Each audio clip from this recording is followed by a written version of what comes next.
¿quién es sabio y entendido entre vosotros? Santiago capítulo 4, versículos del 1 al 10. Dice la palabra del Señor. ¿De dónde vienen las guerras y los pleitos entre vosotros? ¿No es de vuestras pasiones las cuales combaten en vuestros miembros? Codiciáis y no tenéis, matáis y ardéis en envidia y no podéis alcanzar, combatís y lucháis, pero no tenéis lo que deseáis porque no pedís. Pedís y no recibís porque pedís mal, para gastar en vuestros deleites. Oh almas adúlteras, ¿no sabéis que la amistad del mundo es enemistad contra Dios? Cualquiera, pues, que quiera ser amigo del mundo, se constituye enemigo de Dios. ¿O pensáis que la Escritura dice en vano, el Espíritu que Él ha hecho morar en nosotros nos anhela celosamente? Pero Él da mayor gracia. Por esto dice, Dios resiste a los soberbios y da gracia a los humildes. Someteos pues a Dios, resistid al diablo y huirá de vosotros. Acercaos a Dios y Él se acercará a vosotros. Pecadores, limpiad las manos, y vosotros los de doble ánimo, purificad vuestros corazones. Afligíos y lamentad y llorad, vuestra risa se convierta en lloro y vuestro gozo en tristeza. Humillaos delante del Señor y Él os exaltará. Amén y amén. La carta de Santiago va dirigida, esto lo sabemos en el versículo 1 del capítulo 1, dice que va dirigida a todos los que fueron esparcidos entre las naciones, entre los diferentes pueblos, a todas las tribus que fueron expulsadas o que salieron huyendo de Jerusalén, a todos los que están en la dispersión, es decir, muchas personas, cuando se inicia en el primer siglo, la persecución tan dura para todo aquel que confesara a Jesucristo como su Señor y Salvador, todo aquel cristiano, era perseguido incluso hasta la muerte. Y después de la muerte de Esteban, lo encontramos allí en los primeros capítulos de Hechos de los Apóstoles, después de que muere Esteban, muchas personas huyen a diferentes lugares de la tierra y con ellos llevaban el Evangelio, con ellos llevaban la palabra de Dios. Y es algo para nosotros muy necesario comprenderlo. No importa el lugar donde estemos, el testimonio debe ser el mismo o mejor en torno a que glorifiquemos a nuestro Dios. Y todas estas familias, estas personas formaron diferentes grupos, iglesias allí, locales, donde se enseñaba la palabra de Dios. Pero como todos también tenían sus dificultades, sus problemas. Y Santiago les escribe, y les escribe de una manera que tiene una característica importante, y es que él es directo en todos los temas que toca con ellos. Es decir, la enseñanza va de frente, directa, sin darle vuelta, sino que va de una manera contundente. Si miramos así rápidamente en el capítulo 5 de este mismo libro de Santiago, en el versículo 1, mire cómo se refiere a los ricos. Dice, vamos ahora ricos, llorad y aullad por las miserias que os vendrán. Se está dirigiendo él allí a los más ricos adinerados de aquellos tiempos en las diferentes ciudades o lugares, aldeas donde estaban, en las provincias donde se encontraban asentadas estas personas creyentes. Y les está diciendo a ellos de una manera contundente, llorad y aullad por las miserias que os vendrán. El rico normalmente, ¿en qué tiene asentada su confianza? En sus riquezas. Y si a un rico le dicen que le van a venir miserias, eso es un punto de alerta contundente que inmediatamente lo pone a fijarse en qué es lo que está haciendo y por qué va a llegar esto, y es un llamado para reaccionar. Pues en este mismo contexto son todas las expresiones, las enseñanzas que Santiago emite a lo largo de la carta. Son solo 5 capítulos, es muy interesante leerlos uno por uno, meditar bastante en lo que él allí enseña, en lo que él allí muestra. De una manera clara, Santiago llama al creyente a llevar una vida con sabiduría. Y esto es como el grueso de lo que nos muestra la carta. Siempre la invitación es primero a llevar una vida con sabiduría que refleje en todo momento y en todo lugar la fe verdadera que es en Cristo Jesús. Es decir, Él está llamando a las diferentes familias, a las diferentes personas, a las diferentes iglesias, a todos los que fueron expatriados, los está llamando para que con toda sabiduría lleven sus vidas el día a día, de tal manera que testifiquen esa fe que es en Cristo Jesús a través de todo lo que hacen. Lo que les está invitando es a unir el conocimiento teórico que tienen de la palabra de Dios, y también es para nosotros, unir ese conocimiento que tenemos de la Biblia a la vida práctica.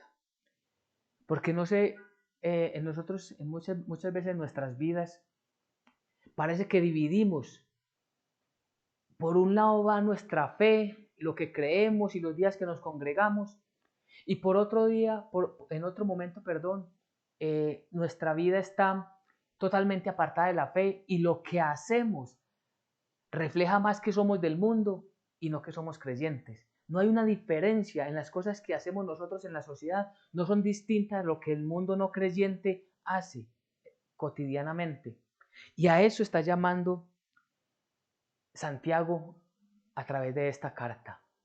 Y si somos justos, a esto nos está llamando el Espíritu Santo a través de esta carta de Santiago.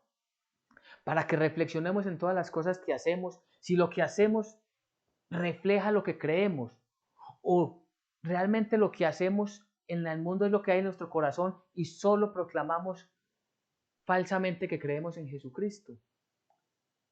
Porque ¿quién es sabio y entendido entre vosotros? Y eso es lo que pregunta Santiago. Porque la verdadera sabiduría está en conocer a Dios, en tener el temor de Dios y en vivir conforme a lo que Dios quiere que nosotros como cristianos, como seguidores, como discípulos, hagamos y vivamos en el día a día. Debemos de unir siempre entonces nuestra fe en nuestra vida práctica. Debe ser el reflejo. Es como esa primera voz que anuncia el Evangelio de Jesucristo. Esa voz que va delante de nosotros con nuestras obras, con nuestros hechos, con nuestra manera de vivir. Vamos anunciando el Evangelio de Jesucristo. Vamos diciendo nosotros somos cristianos y traemos las buenas nuevas, el Evangelio de la salvación por gracia. Porque recordemos que Santiago hace un énfasis muy bonito y es que nosotros que hemos sido salvos, que hemos sido salvados por la gracia de Jesucristo, para la gloria de Dios, Él mismo nos ha dado ese regalo, que ya que nosotros hemos sido salvados y que entendemos, que comprendemos que ninguna de nuestras obras nos iban a salvar, sino que por regalo Dios nos ha hecho salvos, ahora vamos a hacer esas obras y a demostrar con nuestras obras la fe que tenemos. Ese es el énfasis que hace Santiago. Y por eso nos llama a la sabiduría y nos invita a la sabiduría. Entonces dice en el capítulo 3, versículo 13, dice, ¿quién es sabio y entendido entre vosotros? Muestre por la buena conducta sus obras en sabia mansedumbre. ¿Quién es sabio y entendido? Seguramente, si no leyéramos la segunda parte del versículo, podríamos muchos levantar la mano y decir, yo soy sabio y entendido, porque yo conozco las escrituras, porque yo me he esforzado en estudiarlas, porque ya conozco muchos pasajes y he memorizado muchos pasajes. Pero la segunda parte es totalmente determinante en la vida de un creyente. Muestre por la buena conducta sus obras en sabia mansedumbre. Mostrémonos ante el mundo, mostrémonos ante la sociedad, a través primero de nuestra conducta, teniendo una sabia mansedumbre para que muchas personas nos identifiquen y quieran escuchar el mensaje de la salvación. Si nosotros somos iguales en la forma de proceder a la sociedad no creyente, ¿por qué van a creer el evangelio que va a salir de nuestros labios? Alguien decía, refiriéndose a una persona que decía ser creyente, el ruido que hacen tus obras, el ruido que hace tu mal comportamiento impide que escuche lo que tus labios hablan. Y precisamente es por eso, porque no está unida la fe a la práctica, a lo que hacemos. Es como si, pongámoslo en términos muy de esta tierra, una persona que se ha esforzado 6, 7 años, 8 años en estudiar medicina y apenas es graduado con todos los honores, se queda en casa con su conocimiento y jamás va a prestar sus servicios a un hospital, a una clínica, a la sociedad. ¿De qué le sirve ese conocimiento? Así para nosotros. Nosotros si somos genuinamente, si somos verdaderamente cristianos, queremos salir a través de nuestra buena conducta a hablar del Evangelio de la salvación.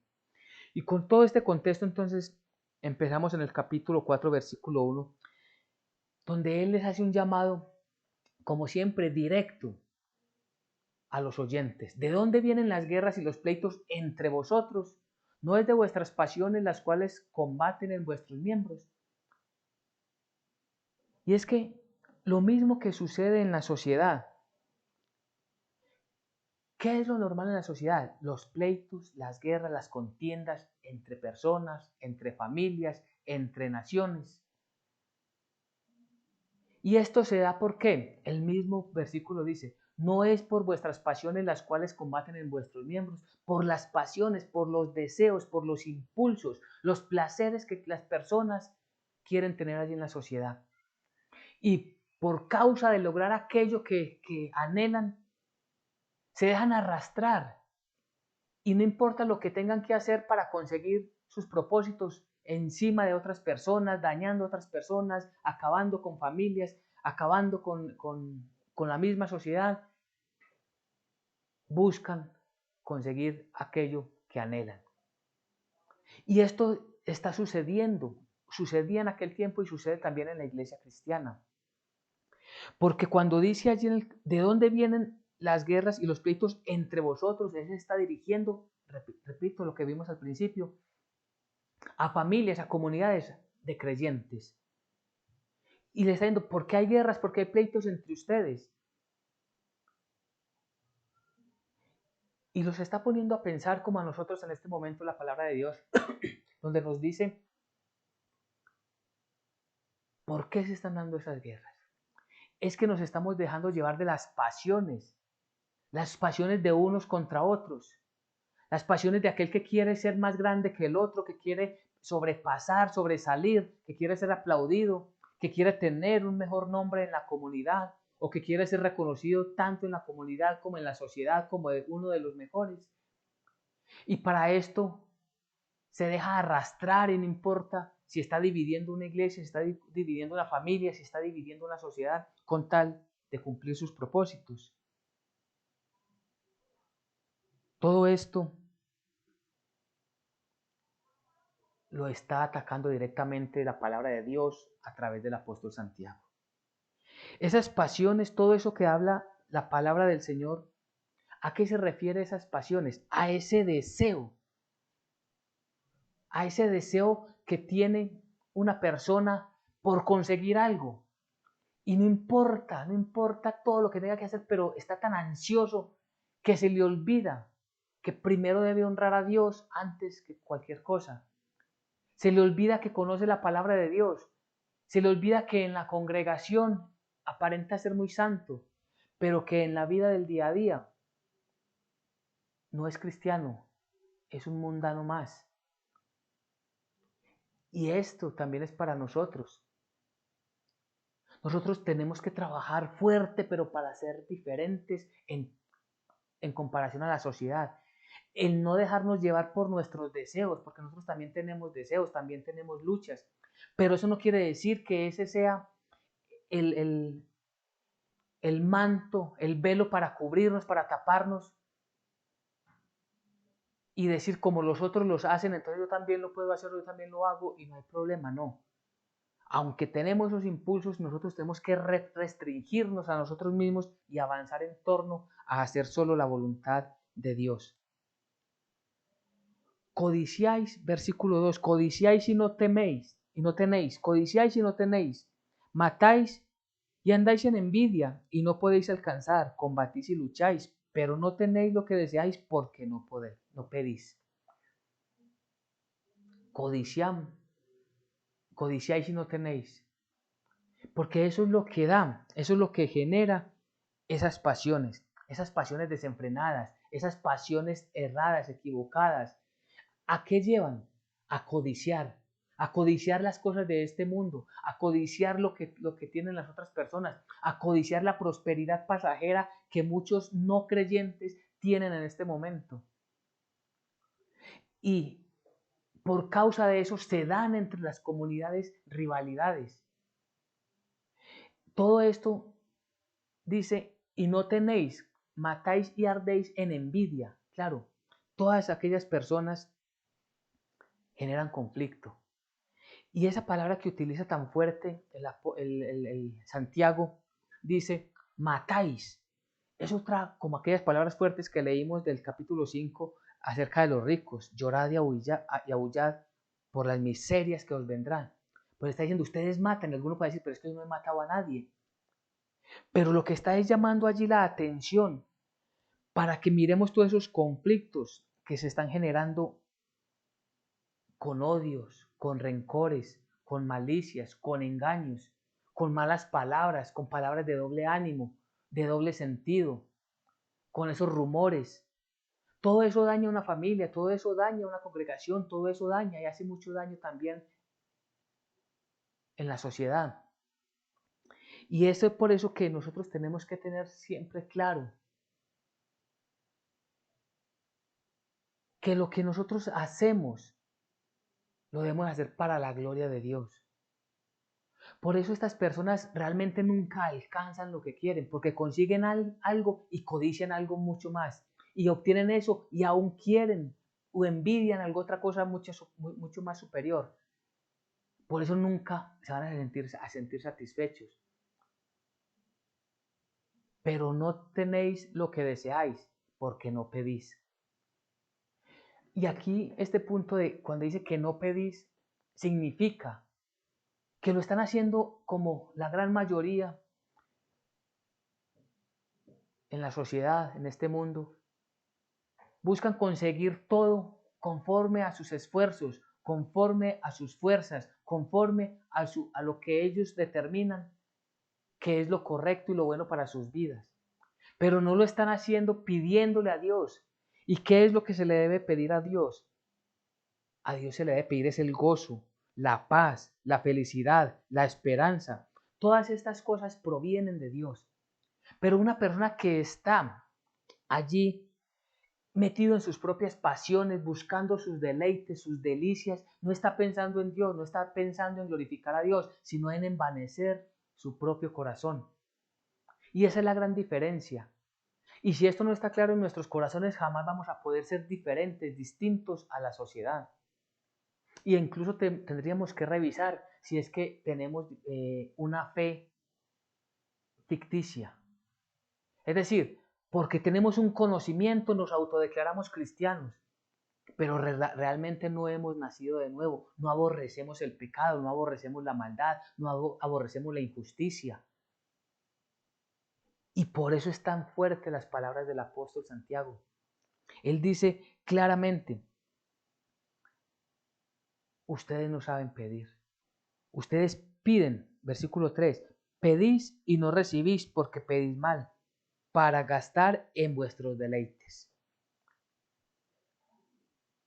Es decir, ¿cómo están nuestras oraciones delante del Señor? Cuando nos acercamos a Él, venimos con un corazón lleno de mansedumbre, de humildad, y le decimos, Señor, yo quiero hacer tu voluntad. Señor, dame las fuerzas para que yo pueda vivir firme en la fe cristiana. O venimos siempre con esa gran lista de cosas que necesitamos para satisfacer nuestros deseos. Esto es lo que yo necesito, esto es lo que yo requiero. Si yo tuviera esto, si yo tuviera otro, entonces empezamos a anhelar las cosas del mundo y no primero, y así debe ser, glorificar a nuestro Dios con todo lo que somos, con todo lo que tenemos y con todo lo que hacemos. Porque el texto dice claramente que estamos pidiendo para nuestros propios deleites, para satisfacer lo que mi cuerpo pide, para satisfacer y aparentar lo que la sociedad pide, para tener los argumentos físicos dentro de una sociedad de tal manera que yo quepa en los moldes que ellos han trazado. Entonces estamos pidiendo mal. Y allí tenemos que mirar nosotros hacia dónde estamos encaminando nuestras propias vidas, hacia dónde nos estamos dejando guiar. Porque o estamos siendo cambiados por la palabra de Dios o estamos siendo influenciados por el mundo. Y eso lo tenemos que revisar.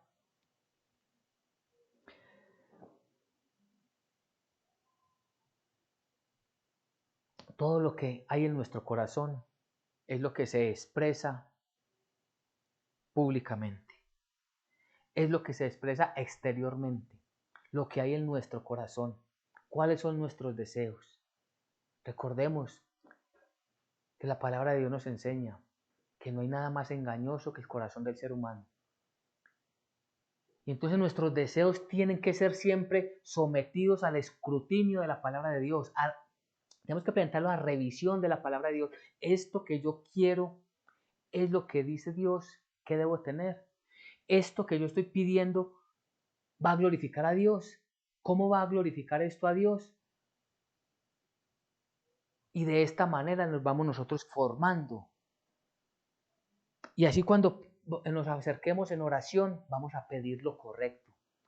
Y es muy importante tener siempre la presencia del Espíritu de Dios en nuestras vidas para saber pedir, para poder llegar delante del Señor. Porque si no son solo malos motivos, el versículo 3 nos dice, pues pedís y no recibís, porque pedís mal para gastar en vuestros deleites.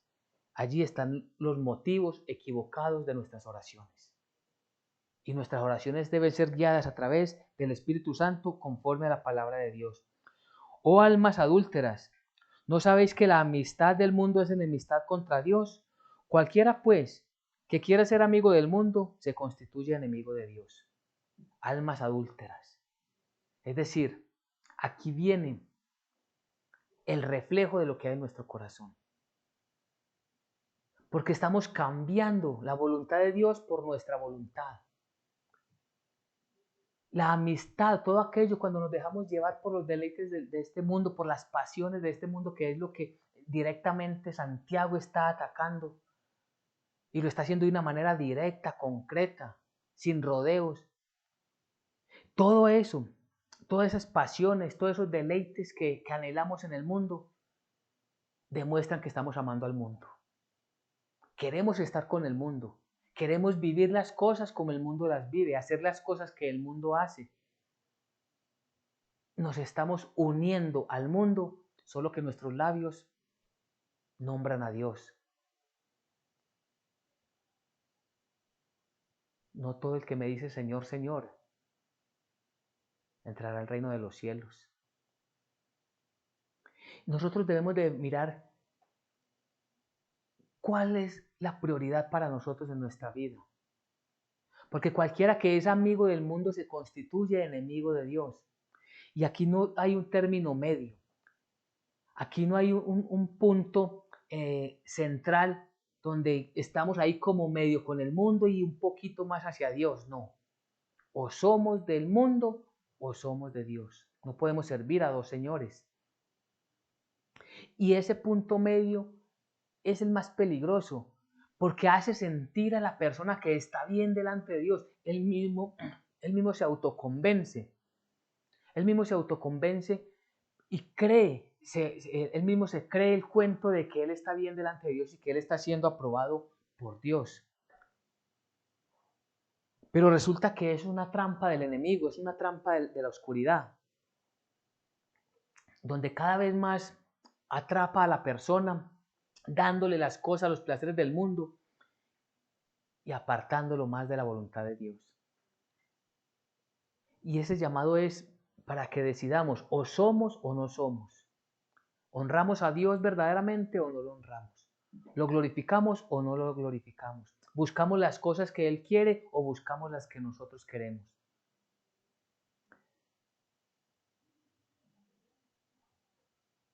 todos estos placeres desenfrenados, todo esto lo que el mundo, que el gran problema es que el mundo llama bueno a lo que es malo.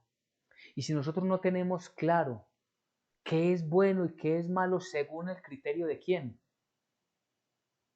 porque ese es el punto de partida. ¿Quién dice si algo es bueno o algo es malo?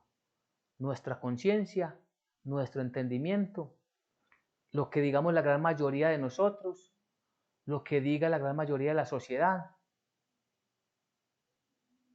No, ninguno. Solamente lo que dice Dios. Dios es el que ha determinado qué es bueno y qué es malo. Por esta causa fue dada la ley. Si leemos las cartas de Pablo, él nos dice claramente. Y si leemos con mucho entendimiento, mucha dedicación el libro de Romanos, que tiene una doctrina hermosa referente a esto, nos enseña y nos muestra claramente que la ley fue dada para mostrarnos qué es pecado. Si la ley no se nos hubiera dado, no sabríamos qué es pecado. Entonces, lo que para una persona podría ser pecado, para otro no. Lo que para una persona podría ser malo, para otro no. Pues delante de Dios no puede ser así, por eso Él ha dejado claro lo que es bueno y lo que es malo. Y aquellos que a lo malo le dicen bueno, tienen gran responsabilidad delante de nuestro Señor, por allí en Isaías 5:20. Hay de aquellos que a lo bueno le dicen malo y a lo malo le dicen bueno. Entonces nosotros debemos de tener claro que nosotros como creyentes no somos enemigos de Dios y esto lo demostramos a través de nuestra conducta. Esto lo demostramos a través de cómo llevamos nuestra vida. Esto lo llevamos en nuestro corazón para aplicarlo fuera y dentro de la comunidad, fuera y dentro de la iglesia. ¿O pensáis que la Escritura dice en vano, el Espíritu que Él ha hecho morar en nosotros nos anhela celosamente? Mire, nosotros para poder estar haciendo la voluntad de Dios necesitamos estar siempre bajo la soberanía del Espíritu de Dios. Si nosotros no estamos bajo la soberanía del Espíritu de Dios, el espíritu de hombres, el espíritu que Dios nos ha dado a cada uno de nosotros, fácilmente se va a desviar del camino. El espíritu que tenemos nosotros como seres humanos siempre va a querer gobernar nuestra vida hacia lo del mundo. Pero el Espíritu de Dios es el que nos instruye y para eso necesitamos intimidar, orar, vivir más en la presencia del Señor. Y en esto tenemos que revisar cómo estamos haciendo nuestras oraciones. ¿Acaso nuestras oraciones, como decíamos en los versículos anteriores, estamos clamando, orando para que Dios nos dé la sabiduría conforme a su voluntad para vivir siempre delante de Él aprobados? Estamos buscando, escudriñando en la palabra de Dios esa sabiduría para obedecer a Dios. Esta Biblia la podemos abrir todos los días y podemos leer juiciosamente un capítulo, un versículo, un libro completo. Pero en nosotros debe estar claro que a través del Espíritu Santo nosotros debemos de ser guiados ¿para qué? Para obedecer a Dios, para hacer su voluntad. Y lo que necesitamos nosotros es que Él nos gobierne, estar completamente humildes, humillados delante de nuestro Señor para que Él sea glorificado. Dios nos bendice de muchas formas, de muchas maneras. Y claro que todo lo debemos de presentar en oración delante de Él, pero con la premisa, con el principio, un principio que no se puede cambiar ni negociar, que todo es para la gloria y alabanza de su gracia, para la alabanza de su santo nombre, para exaltar y glorificar a nuestro Creador. Entonces, si estoy pidiendo por salud, claro, yo quiero tener mejor mi vida, tener muy buena salud. ¿Para qué? Para que lo que haga con mi salud sea para glorificar a Dios, no para meterme al mundo, sino para glorificar a nuestro Dios. Es que yo quiero tener un empleo, un mejor empleo. Claro, y Dios te puede bendecir con un mejor empleo, pero estás organizándote de tal manera que en ese nuevo empleo llegues testificando el nombre de Jesucristo en todo lo que hablas, en todo lo que dices, en las cosas que participas y en las cosas que rechazas. Tenemos claro que todo lo que nosotros hablamos debe ser para glorificar a Dios. Tenemos esa intimidad verdadera con nuestro Señor. Y cuando alguien nos presenta un problema, un familiar, un amigo, un conocido, le respondemos conforme a las filosofías del mundo. Lo que yo haría es esto, lo que yo haría es otro. ¿O qué dice Dios? ¿Qué es lo que debe hacer? Conforme a la palabra y a la voluntad de nuestro Señor. Todo esto lo debemos nosotros siempre tener claro. Porque la Escritura dice que el Espíritu nos anhela celosamente. Y dice el versículo 6, pero hablando del Señor, Él da mayor gracia. Por esto dice, Dios resiste a los soberbios y da gracia a los humildes. Dios resiste a los soberbios.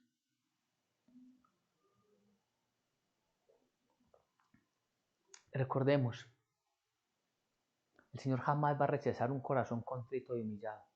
Un espíritu quebrantado jamás será echado. Nosotros siempre debemos de llegar delante del Señor, reconociendo nuestra naturaleza caída, nuestra bajeza y suplicando misericordia. Y reconocer que hemos pecado de muchas formas, de muchas maneras, y que hemos llevado nuestras vidas tristemente conforme a nuestros deseos, conforme a nuestras pasiones, conforme a lo que nosotros queremos. Y debemos llegar delante de Él porque Él dice claramente, pero Él da mayor gracia, ese regalo que el Señor nos da, no porque lo merecemos, sino porque de nosotros Él tiene compasión. Y por eso Él aborrece, Él resiste a los soberbios. Él resiste, él no soporta, no escucha una oración de una persona llena de soberbia. Y ojo, soberbia, podemos tener soberbia delante de Dios, como llegar delante de Él buscando méritos propios. Señor, es que he hecho esto, y por lo tanto quiero esto. No, delante del Señor ninguno de nosotros merecemos nada. Y Dios no tiene ninguna obligación para con ninguno de nosotros. Pero también puede haber soberbia en la forma que nos comportamos en el mundo, como el mundo lo hace. Entonces venimos delante del Señor como unas mansas palomas, con una oración casi llorada, y venimos y derramamos lágrimas, pero nuestra vida es llena de soberbia, de arrogancia, de prepotencia, de altivez. ¿Cómo podemos nosotros esperar que Dios escuche nuestro ruego y nuestra súplica? Si sobre esto es que nos habla la carta de Santiago, que nuestra fe genuina sea demostrada allí afuera, siendo apacibles, mansedumbres, llenos nosotros del favor de Dios en nuestras palabras, en la forma que respondemos, que reaccionamos, en lo que deseamos, aún para aquellas personas que nos tratan mal o nos hacen mal, cómo lo estamos nosotros, cómo les estamos respondiendo, qué les estamos ofreciendo. Una piedra peor a la que nos tiran, o le respondemos con perdón, mansedumbre, humildad. Es que la fe cristiana va mucho más allá de conocer, repito, un texto bíblico, va más allá de memorizarlo. Ese nuevo nacimiento se refleja en el día a día y sobre esto tenemos nosotros que tener mucho cuidado, porque si estamos amigos del mundo, nos estamos convirtiendo en enemigos de Dios. Someteos pues a Dios, resistid al diablo y huirá de vosotros. ¿Cómo nosotros podemos someternos a Dios? Obedeciéndolo, conociendo su palabra, haciendo en el día a día lo que Él nos mandó, sujetándonos a su voluntad. Es que es muy difícil, es que es muy complicado, es que siempre salgo yo perdiendo. Dios es justo y de Él es la venganza, no de nuestra. Perseverar, luchar, aunque estemos en medio de injusticias, aunque nos estén tratando mal, estén pagando mal lo que hacemos, aún nosotros así seguimos siendo cristianos allí, sujetándonos a Dios, conociéndole más a través de la palabra y orándole, ahora sí con el entendimiento, siempre rogando al Señor que todo lo que le pidamos sea para glorificarlo a Él, para exaltarlo, que nos dé ese gozo, esa paz, esa felicidad, esa esperanza que solo proviene de Él.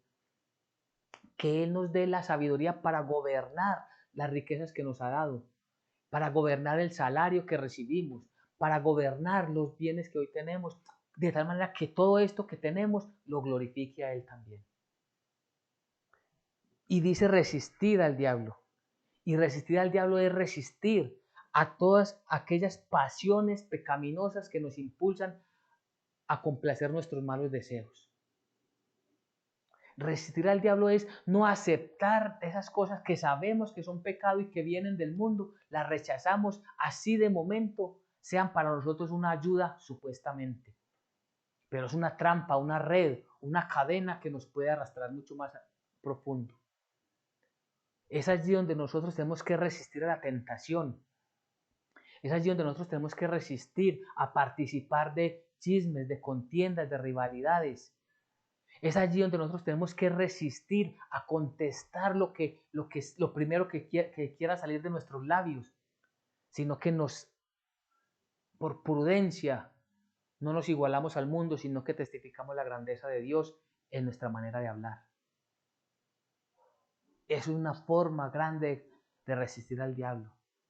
Resistir al diablo es, aunque llegan momentos en que ya tenemos mucho sueño para leer la palabra, pues aún así la leemos. Aunque miramos porque el tiempo en el día a día ya no nos está alcanzando, pues primero programo la hora del estudio bíblico, la hora de la meditación en la palabra, la hora de la oración en familia, que no puede faltar. Porque queremos las bendiciones de Dios, queremos que Dios nos escuche, pero seguimos en las cosas del mundo. Y no puedo orarle más a Dios porque las cosas del mundo me tienen atrapado. Nuestra vida tiene que ser completamente, en todo momento, en todo lugar, para la alabanza de nuestro Dios. Acérquense a Dios, acercaos a Dios y Él se acercará a vosotros. Si lo buscamos verdaderamente, el Señor se va a acercar a nosotros. El Señor se deja hallar. Estamos todavía a tiempo de unirnos a ese llamado que Él ha hecho y entregar nuestra vida completamente en humildad. Porque mire cómo dice, pecadores, o sea, es contundente, pecadores. No está diciendo, mire, si ustedes de pronto quizás se hayan comportado, oiga, pecadores, limpiad las manos y vosotros los de doble ánimo, purificad vuestros corazones. Limpiad las manos, lo sabemos desde el libro de Levíticos, para la parte ceremonial que hacían los sacerdotes, tenían que lavarse muy bien las manos antes de entrar a presentar el sacrificio. Pues nosotros antes de presentarnos delante de nuestro Dios, debemos confesar nuestros pecados, pedirle al Espíritu Santo que nos ayude, que nos dé la revelación de aquellas cosas que estamos haciendo que son pecado y que no las estamos valorando de tal manera. Nosotros, dice la palabra de Dios, tenemos que llegar delante del Señor mansos y humildes, humillados delante del Señor. Y los de doble ánimo, que hay veces sí son cristianos, hay veces no. Hay veces quieren participar mucho de la congregación, hay veces reniegan contra la congregación. Hay veces dicen que van a participar del estudio bíblico y otros días simplemente están atrapados en el mundo. Cuidado con eso. Tenemos que purificar nuestros corazones y solamente se hace a través de la palabra de Dios. La palabra de Dios ocupa, desplaza todos esos malos hábitos y ocupa el mejor de los lugares para la gloria de nuestro Señor. Afligíos y lamentad y llorad. Vuestra risa se convierta en lloro y vuestro gozo en tristeza. Claro. Afligíos y lamentad y llorad. Pero una aflicción, un lamento, un lloro genuino, verdadero. ¿Por qué? Porque reconocemos que nos hemos apartado de la voluntad de Dios, que estamos en doble ánimo, que no estamos cumpliendo los propósitos que el Señor tiene para con nosotros. Y por eso hay mucha risa, por eso hay mucho gozo, pero del mundo. Y muchas gentes que hoy de la sociedad se ríen y se gozan, incluso burlándose del Evangelio. Para ellos vendrá gran tristeza. Pero si nosotros hoy nos lamentamos, si nosotros hoy nos afligimos verdaderamente, para nosotros vendrá el gozo eterno, el que viene de parte de Dios, no el del mundo. Y por eso seremos verdaderamente y eternamente felices delante y al lado de nuestro Señor. Y yo creo que no hay mejor conclusión que el versículo 10 dice, humillaos delante del Señor y Él os exaltará. ¿Cómo nos humillamos delante del Señor? Resistiendo al diablo y buscando al Señor. Porque el Señor quiere que yo haga esto, así lo hago. Que Él quiere que yo viva de esta manera, así lo quiero hacer. Y me presento delante del Señor. Miren, cuando leemos los salmos, nos damos cuenta a ese rey David, que se sentía triste, que se sentía humillado, que se sentía perseguido, que se sentía ultrajado, que se sentía traicionado. ¿Y qué era lo que él hacía? Presentaba todo eso, toda esa carga la presentaba del Señor. Y Dios le hacía justicia. Y todo eso es lo que nosotros debemos hacer. Nosotros debemos siempre de humillarnos delante del Señor. Señor, esta es mi vida. Señor, esta es la tristeza que hoy tengo en mi vida, Señor, por causa de la situación. Pero yo quiero, Señor, hacer tu voluntad. No permitas que caiga en tentación. No permitas que caiga en la trampa de ceder a las maldades de este mundo. Él nos exaltará, Él nos ayudará, Él nos prosperará conforme a su voluntad. Él nos dará las cosas que necesitamos conforme a sus misericordias. No podemos desconfiar jamás del Señor. Entonces, rápidamente para terminar, ¿qué podemos concluir? Debemos concluir que la sabiduría, la verdadera sabiduría y el verdadero entendimiento lo tiene aquel que obedece a Dios. Y todo eso se manifiesta en su conducta. ¿Cómo podríamos nosotros medir nuestra fe hoy? A través de las cosas que hacemos en el mundo. Digo en el mundo, más bien en la sociedad. ¿Cómo podemos nosotros saber qué tanta sabiduría y en qué nivel de nuestra fe estamos? Pues cómo estamos obedeciendo a Dios en medio de situaciones tan complicadas, porque así lo son en medio de la sociedad. Estamos siendo cristianos en la congregación y también estamos siendo cristianos en las empresas, en las reuniones familiares, en la vida del día a día. Nosotros debemos de quitar toda aquella arrogancia, altivez y prepotencia que lo que hacen es apartarnos de Dios. No podemos ser altivos en la sociedad, con las demás personas y pensar que somos aprobados delante de Dios. Debemos resistir al diablo resistiendo todas las tentaciones y todos los ofrecimientos del mundo y recibiendo todo lo que viene de la palabra de Dios. Si nos unimos a Dios, si llegamos a Él nosotros, humillados delante del Señor, Él nos exaltará. Amén y amén. ¿Quién es sabio y entendido entre vosotros?